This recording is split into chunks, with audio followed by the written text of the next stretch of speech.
Hey folks, thanks for watching my channel today. Let's assume for a moment that you're going to fish a tournament. You're going to fish a bass tournament. It's not until next weekend, so you got all week. Now, I know you work. You got a full-time job, or maybe you're retired. Maybe you've got a little bit of time on your hands. But let's assume, for the moment at least, you've at least got one day that you can get out on the water and you can fish prior to this tournament. But you haven't been on this lake in a long time. It's a fairly new lake to you.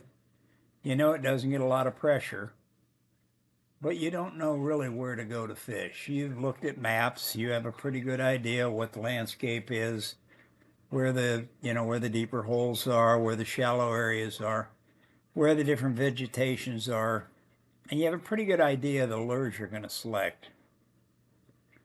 But you've got one day to go out and try to find some fish. So the question is, and this is a question I posed to some friends of mine recently, you got to go find some fish. What's the number one bait you're going to use? What are you going to use for a search bait? I elicited a lot of different responses to that question. A couple of the guys said they'd go with a plastic worm, and one guy said he'd use a jig. Another guy said, depending on the time of the year, he'd probably use a popper, maybe use a frog, depending on, how much vegetation there was. The different answers amazed me.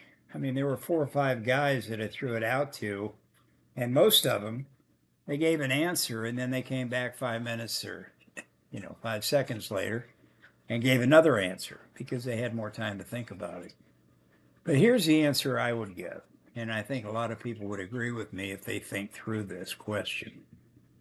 I would say that the best search bait for bass, without a doubt, is probably a rattle trap. Now, there's a lot of versions of rattle traps out there. When they first came out with the trap, there was only one, and it was incredible. It was a very fast-moving lure. It was not weedless, but if you ran it across the surface, even with those treble hooks, you could pretty much get it through a lot of stuff that you wouldn't think it would come through. And if it wouldn't come through, a good jerk, and you'd usually, bust it loose. And a lot of times that's when a fish would strike it. But in my opinion, I think a rattle trap's probably the number one search bait. And I've been chasing bass for a long time, and I've learned some things are really simple. When you don't know where they are, you got to have one lure, just one, that you can use to search for them.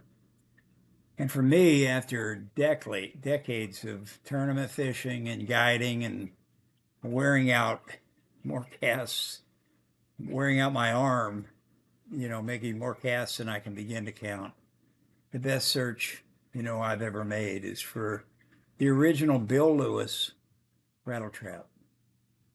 I've caught more fish in places they shouldn't have been on a rattle trap than with most lures where I fished them where I was supposed to fish them. Because I'd throw a rattle trap anywhere, everywhere.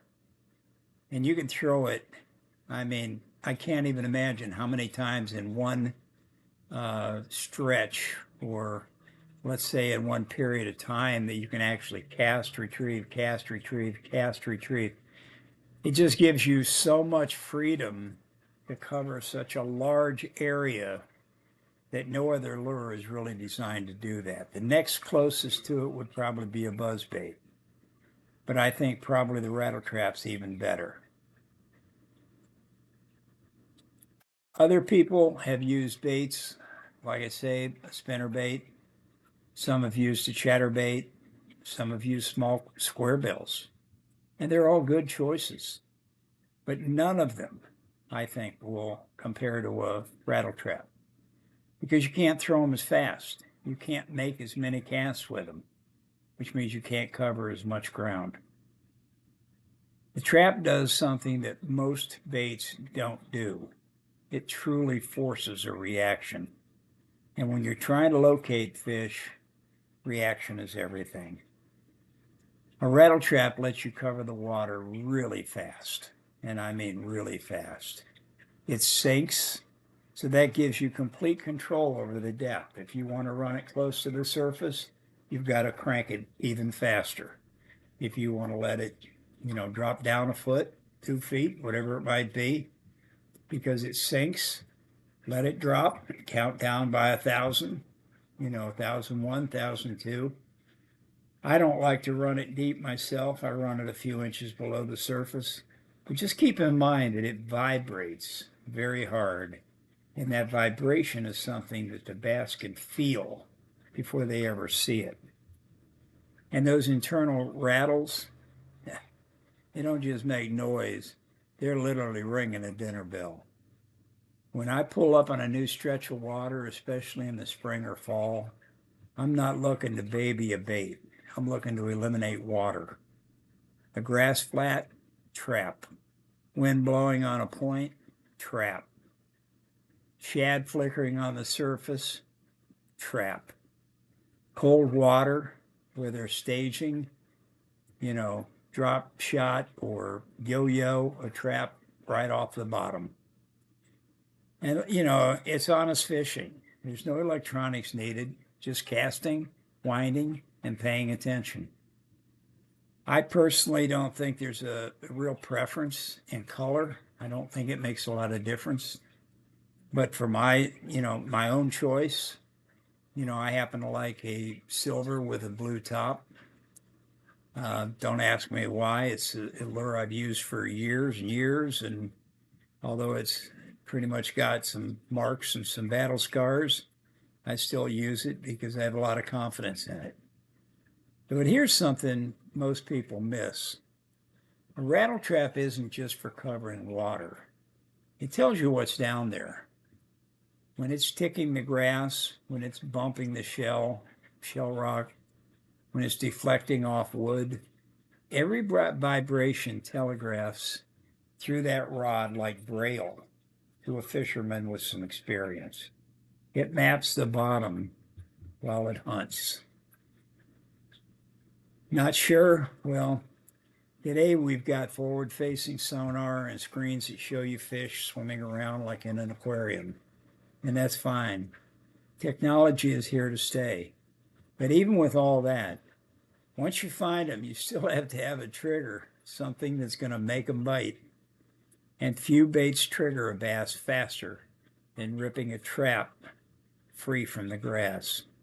That sudden burst, that change in direction, that panic vibration, it's all instinct, baby. And instinct beats analysis every time.